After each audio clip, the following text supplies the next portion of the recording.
जी ये अपने हस्बैंड के लिए एक पोइट्री सुनाना चाहती हैं जी, अर्ज किया है। मैं ये कहना चाहूँगी, जहाँ में इससे बड़ा सानेहा नहीं कोई कि किसी का धोखा किसी की जवानी खा जाए। मैं बेबसी में खुदा से दुआएं मांगती हूँ कि दिलों से खेलने वालों को मौत आ जाए। क्या बात है, ओए ओए ओए, बड़ा पॉइंट पे जाके मारा। ये मेरे बेटे के लिए 20,000 रुपये ईदी, ये लो, कोई पोइट्री सुनाओ। तो आप मजाक रात में गई थी और आपने जाके एक लाइन पढ़ी थी वहां पे पापा के लिए। पापा को कोई मैसेज देना चाहेंगी? किसने कहा कि कपड़ों और जूतियों से ईद मनाई जाती है? किसने कहा कि कपड़ों और जूतियों से ईद मनाई जाती है? हमें हमारे पापा ही मिल जाए तो हमारी ईद मनाई जाए। आज मेरे पास प्यारा सा बच्चा आया तो हमारी फाउंडेशन की तरफ से इसके लिए 20,000 ईदी। बिस्मिल्लाहिर्रहमानिर्रहीम, अस्सलाम वालेकुम नाजरीन। सबसे पहले करोड़ों दरूदो सलाम महबूबे मुस्तफ़ा सल्लल्लाहु अलैहि वसल्लम पर। आपने एक प्यारी सी मासूम सी मलका देखी होगी, मजाक रात से वायरल होने वाली बच्ची ताफिदा रजा मेरे सामने बैठी हुई हैं और उनकी मदर भी। इनकी स्टोरी जब मैंने बिहाइंड द कैमरा सुनी तो बड़ी सैड है। क्या हुआ है इनकी जिंदगी में ऐसा कि बच्ची के एक उस जो इसने लाइन पढ़ी, पूरी दुनिया जो है वो रो पड़ी है। आइए, उनका आज पहला पॉडकास्ट है मेरे साथ, तो जानते हैं जिंदगी की वो तल्ख हकीकतें जिनको एक पर्दे के पीछे रखा गया था और जब उनसे पर्दा उठा तो दिल टूट गए। अस्सलाम वालेकुम। वालेकुम अस्सलाम। कैसी हैं आप? जी मैं ठीक हूँ, अल्लाह का शुक्र। अस्सलाम वालेकुम। वालेकुम सलाम। मेरा बेटा कैसा है? ठीक हूँ। इतना मासूम सा चेहरा, मलका है बिल्कुल। क्या नाम है आपका? महविश। महविश रजा था जी था, अब खाली महविश है। महविश, कैसी जिंदगी थी? कितने साल हो गए शादी को? कितने बच्चे हैं और अचानक से क्या हुआ है? शादी को 10 साल हो चुके थे और माशाल्लाह से अच्छी लाइफ चल रही थी। छोटे मोटे लोग लड़ाइयाँ झगड़े होते रहते हैं, वो हर घर में होते हैं। बट ये अभी से अचानक से वो उनकी जॉब ऐसी रिसेंटली वो गए हैं पुलिस में उनकी जॉब लगी है। तो जैसे वो वहां पे गए हैं तो वहां पे जाते ही उनका जो है ना वो उनकी कोलीग के साथ अफेयर चला है और बाहर उन्होंने शादी की है। और मुझे बाहर से ही से पता चला है कि उन्होंने शादी की थी। अच्छा, तो मुझे 10 साल आपकी जिंदगी की गुजरे। ये अरेंज मैरिज थी या लव मैरिज? अरेंज भी थी और लव भी थी। पहले अरेंज ही थी और अच्छा। बचपन का भी हमारा साथ था, फैमिली फ्रेंड से बचपन हमारा इकट्ठा गुजरा, एक साथ गुजरा। ठीक है। और उसके बाद फिर उन्होंने प्रपोजल भेजा तो मेरी मामा ने एक्सेप्ट कर लिया। अच्छा, तो शादी के 10 साल गुजरे हैं? जी 10 साल। कितने बच्चे हैं? 4 बच्चे माशाल्लाह। सबसे बड़ी है। अच्छा, 3 इससे छोटे हैं। 3 इससे छोटे हैं। सबसे बच्चा जो छोटा उसकी उम्र क्या है? 2 साल है, 2 इयर्स की है। 2 इयर्स की। आप इतनी प्यारी हैं, इतनी मासूम हैं।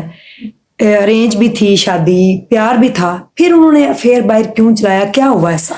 बस जब अफेयर चला उनका बाहर तो फिर पता नहीं क्या हुआ, कैसे हुआ, ये अब उनको पता हो, उन दोनों को पता हो कि उन दोनों में ऐसा क्या हुआ जो यहाँ तक बात पहुंची। उस लड़की को भी नहीं ख्याल आया कि उसने 4 बच्चों की जिंदगी खराब की। उसको पता था कि 4 बच्चे हैं। जानती थी वो कि ये शादीशुदा है? सब जानती थी। अच्छा, उसको सब पता था। ठीक है।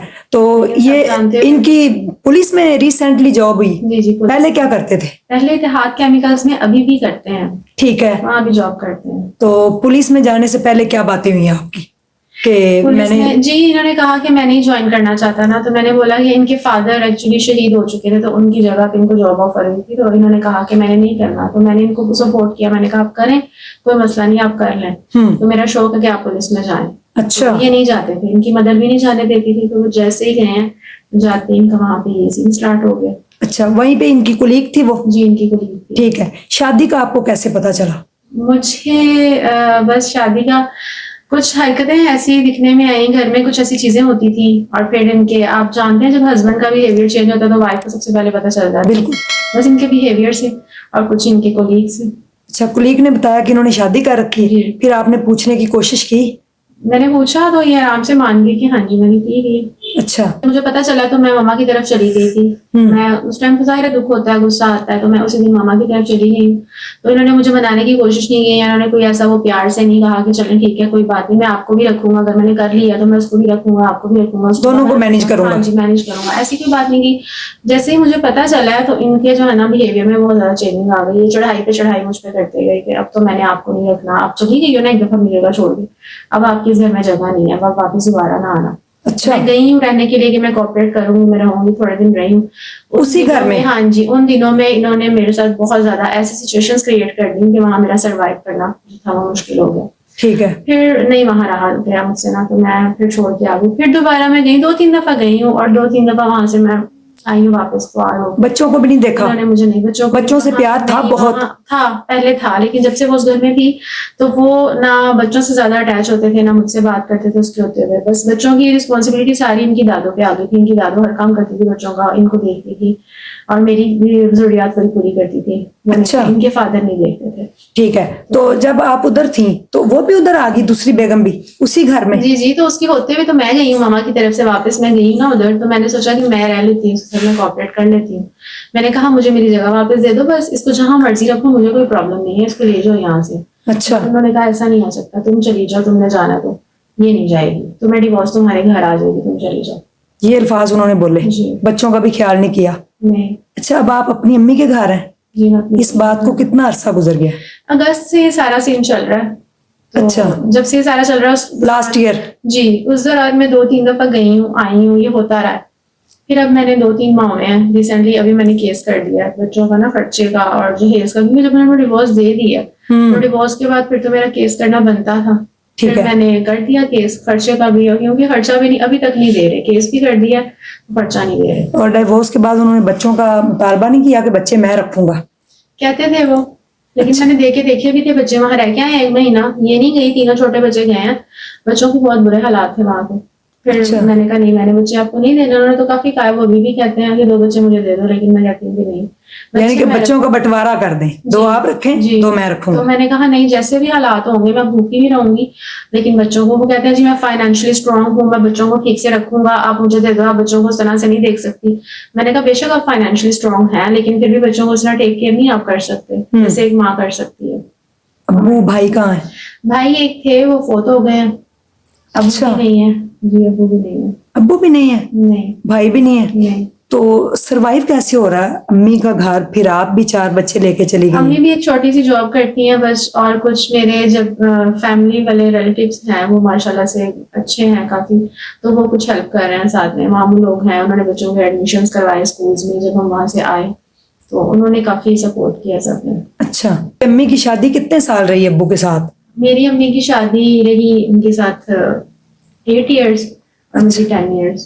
10 ईयर से 12 वो कहानी स्टार्ट हो गई। जी। महविश, आप बड़ी स्ट्रांग हैं और आपने अपने दिल को मजबूत किया हुआ है माशाल्लाह। 4 बच्चों की जिम्मेदारी आप पे। क्या सोचा है आगे लाइफ में, क्या करना चाहती हैं आप? कुछ भी नहीं, जो अल्लाह को मंजूर। नेक्स्ट बस अब इन बच्चों के लिए ही है कि अल्लाह पाक इतनी हिम्मत दे कि बस कुछ ऐसी अपॉर्चुनिटीज अगर होंगी तो उनको मैं करूंगी बच्चों की खातिर, बच्चों के लिए। आपकी एजुकेशन क्या है? मेरी एजुकेशन इंटरमीडिएट किया हुआ है, नेक्स्ट मैंने अब ग्रेजुएशन स्टार्ट कर ली है। अच्छा। हाँ जी, अब जब से ये मसला बना तो मैंने दोबारा से स्टडी कंटिन्यू की है अपनी। पढ़ना स्टार्ट किया है? जी। तो कहीं जॉब वगैरह के लिए अप्लाई किया है? किया हुआ है, काफी जगहों पे किया हुआ है, लेकिन कोई इतनी एजुकेशन में इतनी अच्छी जॉब नहीं मिलती। कितनी उम्र है आपकी बेटा? 9 years। अच्छा, स्कूल में जाते हो? जी। कौन सी क्लास में हो? 3 में। तो आप मुज़ाकरात में गई थी और आपने जाके एक लाइन पढ़ी थी वहां पे पापा के लिए। पापा को कोई मैसेज देना चाहेंगी? जी। क्या मैसेज है पापा के लिए? पोएट्री है। जी, पोएट्री सुनाए आप पापा के लिए। जी। ये एक्चुअली सेल्फ पोएट्री करती है। अच्छा। ये खुद, वो जिसने मुज़ाकरात में लाइंस बोली थी वो भी इसकी सेल्फ राइटिंग थी, खुद से इसकी जो थी ना। अच्छा। और जी, और अभी भी जो इसकी है ये सेल्फ ही है। सर जी। जी, मेरा बेटा क्या बोलेगा पापा के लिए? पोएट्री। जी बोले। किसने कहा कि कपड़ों और जूतियों से ईद मनाई जाती है?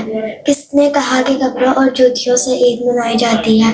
हमें हमारे पापा ही मिल जाए तो हमारी ईद मनाई जाए। जी,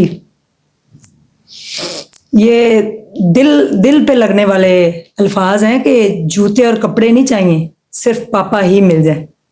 प्यार तो नहीं करती मैं तुमसे, प्यार तो नहीं करती मैं तुमसे, पर क्या करूँ, रमजान का महीना चल रहा है, दिल तो साफ रखना पड़ेगा ना। क्या बात है, प्यार तो नहीं करती मैं तुमसे लेकिन रमजान का महीना चल रहा है। ये सारी इसकी सेल्फ पोर्ट्रेट। जी, कहती है जैसे कुछ जहन में आता है, एक डायरी रखी हुई है उसमें लिख लेती है।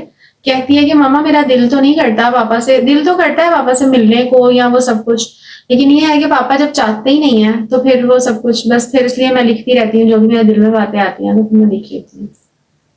तो पापा वापिस आ जाएं, पापा के साथ जाएंगी आप? कोशिश करते हैं ना बात करने की, तो बात नहीं करती, कहती है मैं बात क्यों करूं, अगर सरसरी सी बात करने का या आर्जी तौर पे क्या फायदा कि आपको हमारे दुख की तकलीफ का एहसास नहीं है कि आप सब कुछ छोड़ के हमारे पास आ जाओ, उस दूसरी औरत को छोड़ के हमारे पास आ जाओ, तो फिर ठीक है। इस तरह से मैं आपसे कभी भी बात नहीं करूंगी जब तक आप उसको नहीं छोड़ोगे। इसने कहा है? जी। तो जाहिर है वो अब शादी होगी और आपको डिवोर्स दे चुके हैं, ये भी इनको पता है बच्चों को। जी जी, प्यार तो है दिल में, प्यार तो नहीं खत्म होता बच्चों के, जाहिर है प्यार है तो वो बच्चों के जो भी इमोशंस हैं वो बाहर आते हैं फीलिंग में। देखो। तो ये बस कहती है कि इस तरह से नहीं, जब तक पापा उसको नहीं छोड़ेंगे, जब तक वो सारा कुछ, जब तक नहीं आएंगे, इस तरह से नहीं, मैं नहीं बात करूंगी पापा से, मैं नहीं मिलूंगी। और इस अरसे में अभी तक नहीं मिले इनसे वो, कि मिलने की कोशिश की नहीं, है जब से उन्होंने? केस किया हुआ है ना तब से नहीं मिले, तब से वो मुझे कहते जरूर है मिलवाने के लिए, बट मैं उन्हें कहती हूँ कि जाहिर है अब कोर्ट का जो प्रोसीजर है अब उसके जो है ना उसके साथ चलते हैं, आप भी वहां पे जाएं और आप भी बच्चों की मुलाकात का केस करें तो मैं आपको मिलवा देती हूँ। वो छोटी सी जो 2 साल की मासूम सी है, उसको तो अभी इतना पता भी नहीं है पापा का। जी। वो डिसाइड हुई, बीच में 2 बेटे हैं। उसको भी बहुत पता है, उसका भी बहुत ज्यादा प्यार है, अभी भी कहीं आवाज सुन लेती है, वो जो दूसरे हमारे घर में मामू आ जाते हैं या अंकल आते हैं, वो उनमें अपने फादर को ढूंढती है, पापा पापा कहने लग जाती है। अच्छा। बहुत ज्यादा मिस करती है वो भी। और बेटे? जी, बेटे भी बहुत ज्यादा अटैच है, वो भी बहुत याद करते हैं। अच्छा, छोड़ने की वजह क्या सामने आई अब? छोड़ने की वजह कोई इतनी खास नहीं, वो यही कहते हैं जो सारे मर्द कहते हैं, जो बाद में बहाना बनाते हैं, कोई ना कोई बहाने ही बनाना होता है ना। तो जब सबने पूछा कि आपने क्यों छोड़ा है या क्यों ऐसा किया है, तो जी ये बस बोलती थी, ज्यादा बदतमीजी करती थी, बस ये वजह सामने आई कि बदतमीजी करती थी। हाँ जी। बाकी ये नहीं कहा कि घर को मैनेज नहीं किया या मुझे नहीं सही से रखा? ऐसा कुछ भी नहीं, ऐसी मतलब बहाने तो बहुत होते हैं फिर मर्दों के पास, आपको पता है वो तो होते हैं, हर तरह के बहाने होते हैं। कहा तो उन्होंने बहुत कुछ है, लेकिन वो छोड़ना होना तो फिर बहुत बहाने होते हैं। अभी 2 दिन पहले तक तो हमारे मामला बिल्कुल ठीक थे। अच्छा। 2 दिन पहले तक वो मुझे ये मैं उन्हें कहती रही हूँ, मैं उन्हें रो रो के ये कह रही थी, बैठ के उनके पास ऐसे बैठी हुई थी, तो मैं कह रही थी कि आप मुझे ना कभी मुझे चीट तो नहीं करोगे रजा, आप मुझे कभी, मुझे ऐसा लगता है कि मेरे लिए सारी दुनिया आप हो। अच्छा। मेरे पापा भी, मेरे भाई भी, मेरे लिए सब कुछ आप है, तो आप मुझे कभी छोड़ेंगे तो नहीं। तो मुझे खुद भी रोने लग गए ना मेरे साथ मिलके कि नहीं तुम ये क्या सोच रही हो, तुम ये क्या कह रही हो, ऐसे ना कहा करो मुझे।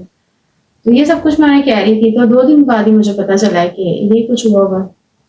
2 दिन बाद पता चल गया कि शादी हो मैं चुकी? अपने हस्बैंड, मुझे इतना ट्रस्ट था, अब मेरा ना मर्दों से एतबार हो गया, मुझे इतना ट्रस्ट था कि मैं कहती थी पूरी दुनिया के मर्द एक तरफ और रजा एक तरफ, फरिश्ता सिर्फ इंसान समझती थी मैं उस बंदे को। और उसने आपको छोड़ दिया? इतने बुरे तरीके से मेरा ट्रस्ट तोड़ा कि मुझे अब मेरे सामने, मैं कहती हूँ कि कोई फरिश्ता भी आ जाएगा ना तो उस पर भी ट्रस्ट करते हुए मुझे डर लगेगा।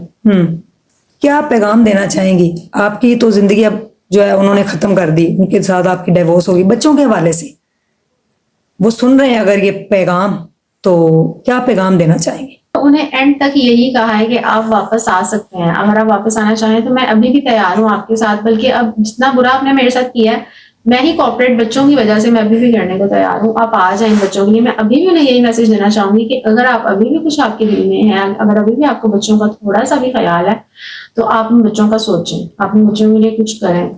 जी जी बेटा, आपने क्या पैगाम देना है पापा को? आपने बहुत स्ट्रांग बनना है, बड़े होके क्या बनना है? टीचर। टीचर बनना है, बच्चों को टीच करना है, पढ़ाना है। माशाल्लाह, जो इसने बनना है जी आपने इसकी हेल्प करनी है। ईद पे कपड़े ले लिए? ले लिए। शूज भी ले लिए? जी। चूड़ियां भी ली हैं? किसने लेके दी हैं? मम्मा ने। मम्मा ने लेके दी हैं। माशाल्लाह। आपको पता है बेटियों की दुआ अल्लाह सुनता है, पता है ना? तो आप बेटी हो ना, तो आप दुआ करो कि पापा ठीक हो जाए, वो वापस आ जाए। छोटी बहना किस्वा और भाइयों के लिए, भाइयों के क्या नाम है? माशाल्लाह। और आपके नाम का मतलब क्या है? जन्नत। जन्नत। माशाल्लाह, इनके नाम का मतलब जो है वो जन्नत है। बच्चों को मैं कहना चाहूंगी कि जो है ना आप डरे नहीं, जो है ना कुछ भी सहना नहीं चाहिए आपको, अगर आपके खिलाफ कुछ गलत हो रहा है तो उसको आप जो है ना उसको हाइड ना करें, बल्कि उसको हाईलाइट करें, उसको लोगों को बताएं कि उसको जो है ना सामने लाएं, खुल के सामने आए और ऐसे डर के घर पे नहीं बैठे। बिल्कुल। अगर आपके साथ कुछ गलत, मैं अभी मेरे साथ शुरू में बहुत ज्यादा डिप्रेस्ड रही हूँ, ऐसे जैसे मेरी दुनिया खत्म हो गई है, सब कुछ खत्म हो गया, लेकिन ये मेरे घर वालों की सपोर्ट थी जो मैं आज यहाँ पे बैठी हूँ। मेरे घर वालों ने मुझे बहुत ज्यादा, मेरी फैमिली ने बहुत ज्यादा मुझे सपोर्ट किया, मुझे दोबारा से उन्होंने खड़ा किया, इस काबिल बनाया। हालांकि सिर्फ आपकी अम्मी है और मामू वगैरह, क्योंकि भाई तो आपके है नहीं, भाई बड़ा सहारा होते हैं, वालिद भी नहीं है जी। औरतों के लिए उन्होंने बड़ा अच्छा सा पैगाम दिया है और मेरा भी यही पैगाम है, खास तौर इनके पापा के लिए, रजा भाई के लिए, कि आपने बिल्कुल भी अच्छा नहीं किया। आपका फेर था, कुछ भी था, आप उनको एक साइड पे रखते कोई बात नहीं, इस्लाम में जायज़ है शादियां, अगर आप मैनेज कर सकते हैं तो करें। तो आप उनको साइड पे रखते हैं, लेकिन अपने बच्चों की, और इतनी खूबसूरत बेगम और इतनी टैलेंटेड जिसने पूरे घर को मैनेज किया हुआ था, आपने छोड़ के अच्छा नहीं किया। हमारी एक छोटी सी फाउंडेशन है, दिल के अंदर है, जिसके साथ कुछ लोग जुड़े हुए हैं, और हम एक छोटा सा हॉस्पिटल बना रहे हैं। तो आज मेरे पास प्यारा सा बच्चा आया, तो हमारी फाउंडेशन की तरफ से इसके लिए 20,000 ईदी आप लोगों ने क्लैपिंग करनी है। उससे जाके ये अपनी शूज, कपड़े, जो भी इसको चाहिए होगा ये लेगी। तो ये मेरे लिए बड़ी खुशी की बात है कि मैंने इसकी पोइट्री जो है सुनिए, सेल्फ पोइट्री करती है। इनके लिए दुआओं की दरख्वास्त है। अल्लाह हाफिज।